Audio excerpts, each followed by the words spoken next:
Tabloid headline like a star losing their cool. Some of our favorites from the world of sports, the chair-throwing college basketball coach Bobby Knight, another all-star Serena Williams, and her F-bomb laced tirade with the line judge at the U.S. Open. Yeah, and also in the fashion world, of course, Naomi Campbell has been accused more than once of using her cell phone as a weapon. And on Capitol Hill this week, we actually saw outgoing Congressman Patrick Kennedy taking a shot at the media for coverage of Afghanistan. Oh yeah, he was shouting and gesturing, and he got himself worked up into a lather about the situation. But now, is this just moments of anger from these people, or is there actually a medical reason behind anger?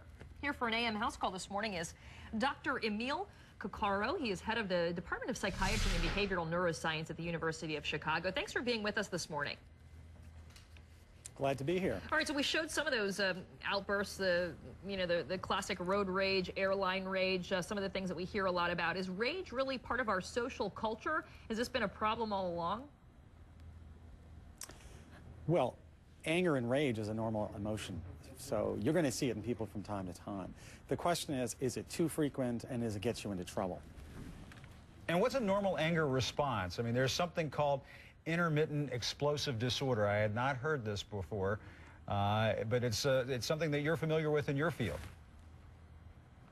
Yes, intermittent explosive disorder, or something like it, has actually been in the DSM since the very beginning. And really what it characterizes are people who are blowing up very frequently and who get into trouble because of it. Like an IED, it doesn't really cover the... Yeah, like an IED. Yeah, yeah. I mean, the DSM-5 may change the name of it, actually. Is that right? And I mean, it's one of those things where, I mean, obviously we should all have a normal response, and then there's the normal response that I mean, the abnormal response. I mean, there are obviously two different types of responses. Yeah, how do you gauge what's a problem? And, you know, in some instances, I mean, isn't it about what's socially acceptable as well? I mean, people, you know, is there an element of society accepting bad behavior, anger more readily than, let's say, decades ago?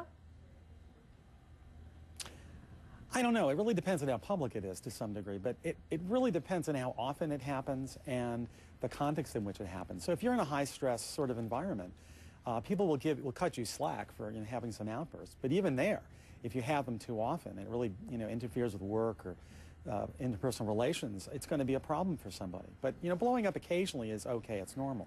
I mean, really what you have is a situation of a threshold to explode, and then you've got sort of the floor, where you sort of start out in the day. And if your threshold is low, you don't need a whole lot of stresses and strains to get you over that threshold. And so what happens is people have had a terrible day, and then something happens that sort of breaks the camel's back, and they reach that threshold and explode. Now, normal people have a very high threshold, and so you need a lot of stuff to get them to get over that threshold. So you can see it in anyway, but the people who have a problem with this have a low threshold and often are sort of predisposed to overreacting when something happens that would irritate anybody. And so how do you treat that? I mean, if somebody actually goes to talk to somebody and they find out that they indeed do have an anger disorder, what's the next step?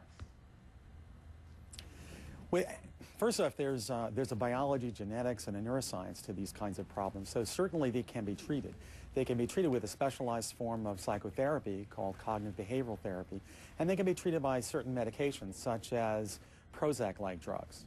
And what the Prozac-like drugs do is they increase the threshold to explode. And what the cognitive behavioral therapy does is it helps you deal with what's in the moment so you can have other options about how to respond to something that might irritate you.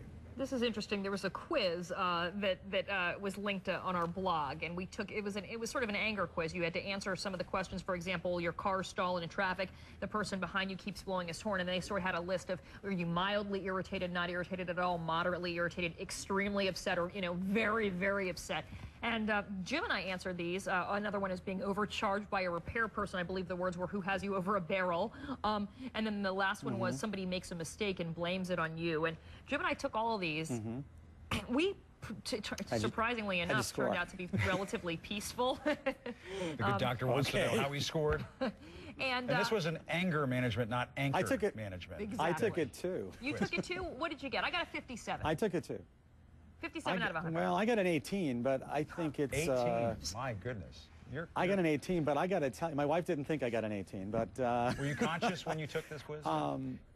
I was conscious when I took the quiz. The problem is I was very peaceful when I took the quiz, and it really does depend on what state you're in. So, I mean, I'll give you an example. Like 5 years ago, there was an article that came out, got a lot of publicity. I was on lots of talk shows. And that evening, I was in my parking lot at the hospital, and somebody was blocking me from getting out, and they were screaming at me because I was trying to get through. And I just sat there drumming my fingers on the driving wheel because I thought all I need to have happen is me to have an explosion. So the papers would be the next day. Anger doc explodes in hospital parking lot. So I knew I couldn't do that. So I had to be a little more controlled. You were letting your mind rule, not your emotions there. Jim, by the way, got a 51. I was letting my mind rule, right. He got a 51. I got but a that's 51, normal. And, but the other interesting thing about it is it was sort of broken down. I found the things that made Jim angry, like you got upset at one of the questions about you accidentally got a stain on your shirt or you ripped your pants. That you happens stepped a lot in gum. with me, yes. That type of stuff I didn't get angry about. The thing I got most angry about was having to do with driving, like people honking at you or telling you where'd you learn how to drive. So it seems that every individual has different triggers. Is it just a matter of figuring out what makes you mad and trying to be more aware of it? And having fewer triggers. Absolutely. I mean, that's part of what happens. Well, that's part of what happens in the cognitive behavioral therapy. You identify what the triggers are, and everybody has their own psychology. My own trigger is somebody treating me as if I'm not important and I'm not worth their time. So that's one that gets me triggered. But a lot of the situations that they measured don't generally get me that upset. But again, it depends on, what state you're in. If you're kind of, frazzled that day, being behind somebody who's not moving in traffic is... Well, Dr. Coccaro, this was well worth our time, and we appreciate it very much. You are important, and we do appreciate your time. And plus, our producer said if we don't wrap this up, he's going to blow, so I can't risk that. And you don't want that. Okay. 87, so... Right. By the way, if people want to take the quiz, it's at cnn.com/amfix. Dr. Emil Coccaro, great to have you on the show this morning. Thanks. Thank you so much. Thanks, Dr. Avoid the gum, and I'll take taxis. Yes, exactly. 38 minutes past the hour.